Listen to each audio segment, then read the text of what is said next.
വടകരയിൽ പ്രവീൺ കുമാർ സ്ഥാനാർത്ഥിയാകുമെന്നുള്ള സൂചനകളാണ് പുറത്തുവരുന്നത്. ഇക്കാര്യത്തിൽ അന്തിമ തീരുമാനമായെന്നും വിവരങ്ങൾ പുറത്തുവരുന്നു.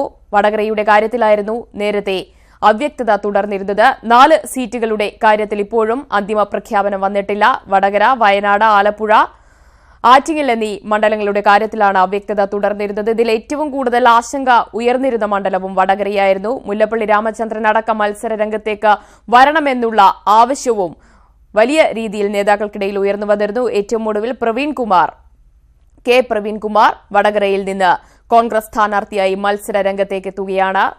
കിരൺ ബാബു ചേരുകയാണ് വിവരങ്ങളുമായി. കിരൺ, വിശദാംശങ്ങൾ.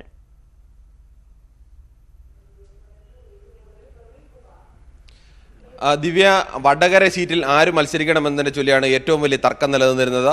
വടകര സീറ്റിൽ മുതിർന്ന നേതാക്കളുടെ എല്ലാം പേര് പരിഗണിച്ചിരുന്നു.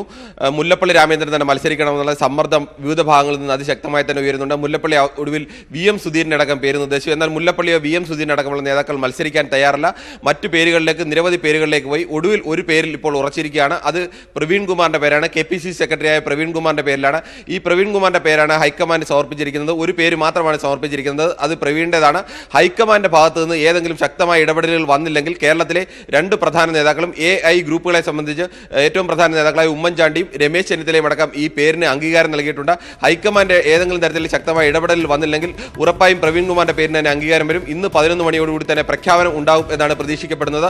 ഏറെ അനിശ്ചിതത്വങ്ങൾക്കൊടുവിലാണ് ഏറ്റവും വലിയ രാഷ്ട്രീയ പോരാട്ടം നടക്കുന്ന വടകരയിൽ നിരവധി സ്ഥാനാർത്ഥികളെ പരിഗണിച്ചിരുന്നു. ഇതിനിടയിൽ ബിന്ദു കൃഷ്ണ അടക്കമുള്ളവരെ സ്ഥാനാർത്ഥിയായി പരിഗണിച്ചിരുന്നു. എന്നാൽ ഈ പ്രധാന നേതാക്കൾ പലരും ഇത്തരമൊരു മത്സരത്തിന് അവസാന നിമിഷം വന്ന് ഇങ്ങനെ സ്ഥാനാർത്ഥിയായി നിൽക്കാനുള്ള ഒരു മത്സരത്തിന് തയ്യാറായിരുന്നില്ല.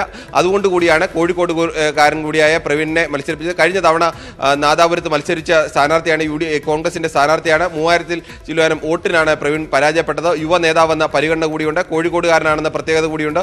കെ മുരളീധരന്റെ എക്കാലത്തും വിശ്വസ്തനായിരുന്നു. ലീഡറുടെ കാലം മുതൽ കെ മുരളീധരനും ലീഡർക്കുമൊപ്പം ഉറച്ചു നിന്ന നേതാവാണ് പ്രവീൺ കുമാർ. ആ ഗ്രൂപ്പിന്റെ ഏതെങ്കിലും ഒരു സമവാക്യത്തിലേക്ക്, അതുകൊണ്ട് തന്നെ പ്രത്യക്ഷ ഗ്രൂപ്പിന്റെ സമവാക്യത്തിലേക്ക് വരുന്നില്ല. വിശാല ഐയുടെ സമവാക്യത്തിൽ വേണമെങ്കിൽ പരിഗണിക്കാൻ കഴിയുന്ന നേതാവ് കൂടിയാണ്. പ്രവീൺ കുമാറിന്റെ പേരാണ് ഇപ്പോൾ ഉറച്ചിരിക്കുന്നത്. ഇക്കാര്യത്തിൽ ഒരു മാറ്റം ഉണ്ടാവില്ല എന്നാണ് ഇപ്പോൾ നമ്മൾ പ്രതീക്ഷിക്കുന്നത്.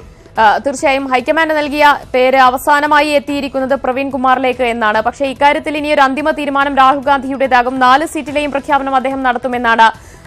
മറ്റ് നേതാക്കൾ ആരും ഇനി ആവശ്യമില്ല. പ്രവീൺ കുമാറിലേക്ക് എന്ന ഒരൊറ്റ തീരുമാനത്തിലെത്തി, അത് ഉറപ്പിച്ചു എന്ന് തന്നെ കരുതാമോ?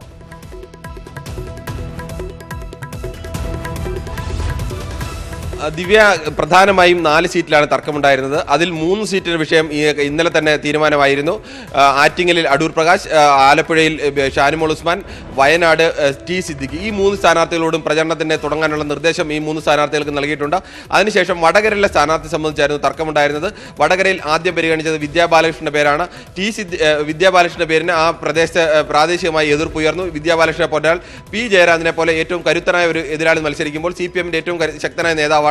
CPMന്റെ സംഘടനാ സംവിധാനം ഉപയോഗിക്കുമ്പോൾ അതിന് പൊത്ത എതിരാളി അല്ല വിദ്യാബാലകൃഷ്ണൻ എന്ന തരത്തിൽ എതിർപ്പുകൾ പ്രാദേശികമായി ഉയർന്നിരുന്നു. അതിനെ തുടർന്നാണ് മറ്റ് പ്രധാന നേതാക്കളിലേക്ക് വീണ്ടും ചർച്ച പോയത്.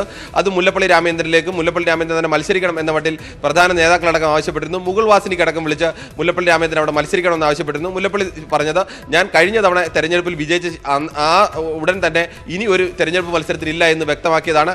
ഇവിടെ CPMന്റെ സ്ഥാനാർത്ഥി വരുന്നതിന് മുമ്പ് തന്നെ വ്യക്തമാക്കിയതാണ്. KPCC അധ്യക്ഷനായപ്പോഴും അടക്കം ഞാൻ പരസ്യമായി തന്നെ ഇത് പ്രഖ്യാപിച്ചിരുന്നു.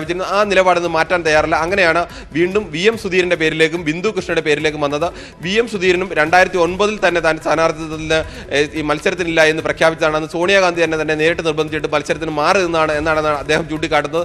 അപ്പോൾ ആ അധ്യായം ഏകദേശം അടഞ്ഞിരിക്കുന്നു എന്ന് തന്നെ പറയാം. അതിനുശേഷമാണ് ബിന്ദു കൃഷ്ണയുടെ പേരിലേക്ക് വന്നു. ബിന്ദു കൃഷ്ണയും ഇതിന് അംഗീകരിക്കാൻ തയ്യാറായിരുന്നില്ല.